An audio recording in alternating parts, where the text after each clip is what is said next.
नमस्कार मित्रांनो, big boss Marathi season 5 चा विजेता आणि प्रसिद्ध मराठी रील स्टार सूरज चव्हाण याचा बहुचर्चित असा झापूक झोपूक हा चित्रपट काल 25 एप्रिल रोजी संपूर्ण महाराष्ट्रात प्रदर्शित झालाय. ज्याचं दिग्दर्शन हे केदार शिंदे यांनी केले. केदार शिंदे यांना या चित्रपटाकडनं खूप अपेक्षा आहेत.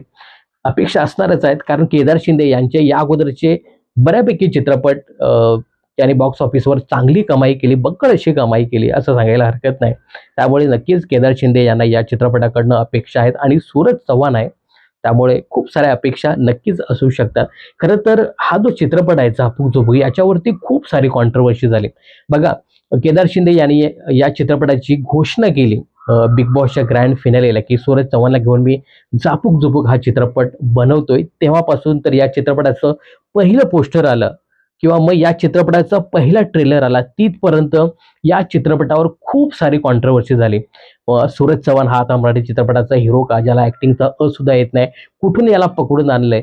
इथून पासून तर केदार शिंदेना सुद्धा खूप सारे खडेबोल सुनावले, की त्याच्या सिंपतीचा तुम्ही फायदा घेताय, असं बरचसं काही केदार शिंदेना सुद्धा बोललं गेलं. या सगळ्यावर मात करत गेल्या काही दिवसात या चित्रपटाचा पहिला ट्रेलर रिलीज झाला आणि अक्षरशः ज्यांनी ज्यांनी नाकं मुरडली होती सूरज चव्हाणला घेऊन, त्यांच्या अक्षरशः कानशिळात लावली त्या ट्रेलरने, असं सांगायला हरकत नाही.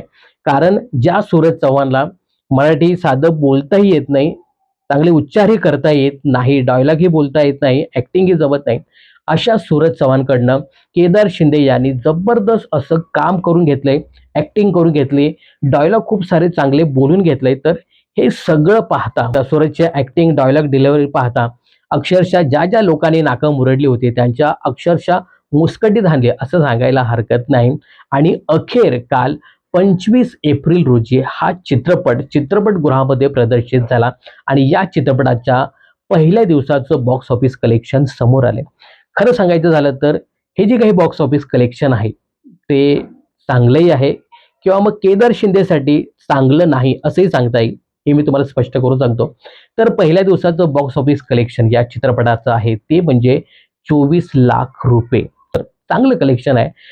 पण मित्रांनो, खरं सांगायचं झालं ना, तर केदार शिंदे यांच्या दृष्टीने हे बॉक्स ऑफिस कलेक्शन थोडंसं कमी आहे. बघा, केदार शिंदे यांचा या चित्रपटाच्या अगोदरचा जो चित्रपट आहे महाराष्ट्र शाहीर, या चित्रपटाने वर्ल्ड वाईड 6 कोटी कमवले होते. त्या चित्रपटाच्या पहिल्या दिवसाचं बॉक्स ऑफिस कलेक्शन होतं ते 1 कोटीच्या आसपास. आणि त्याच्या अगोदरचा जो काही चित्रपट होता बाई पण भारी देवा, या चित्रपटाच्या पहिल्या दिवसाचं बॉक्स ऑफिस कलेक्शन होतं ते 1.25 कोटीच्या आसपास. आणि त्या चित्रपटाने, बाई पण भारी देवा या चित्रपटाने आजपर्यंत 92 कोटी रुपये कमवले, जे तुम्हाला नेटवरती पाहायला मिळेल. तर एकंदरीत केदार शिंदे यांचे मागचे 2 चित्रपट पाहता हे जे काही 24 लाखाचं झापूक झोपूक चित्रपटाचं पहिल्या दिवसाचं बॉक्स ऑफिस कलेक्शन आहे ते थोडंसं कमी आहे असं सांगायला हरकत नाही.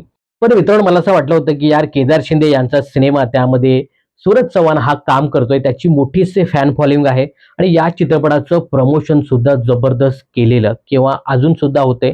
त्यामुळे मला असं वाटलं होतं की नक्कीच हा सिनेमा आहे ना 50 लाखाच्या वर पहिल्या दिवसाचं बॉक्स ऑफिस कलेक्शन करेल.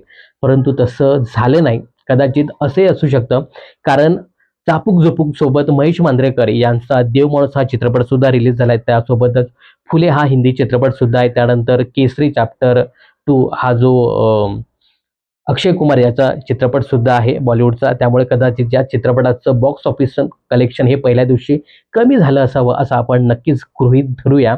आज शनिवार आहे, उद्या रविवार आहे, नक्कीच बॉक्स ऑफिस कलेक्शन वाढेल. तर मित्रांनो, बहुचर्चित अशा झापूक झोपूक या सूरज चव्हाणच्या चित्रपटाचं पहिल्या दिवसाचं बॉक्स ऑफिस कलेक्शन आहे ते म्हणजे 24 लाख.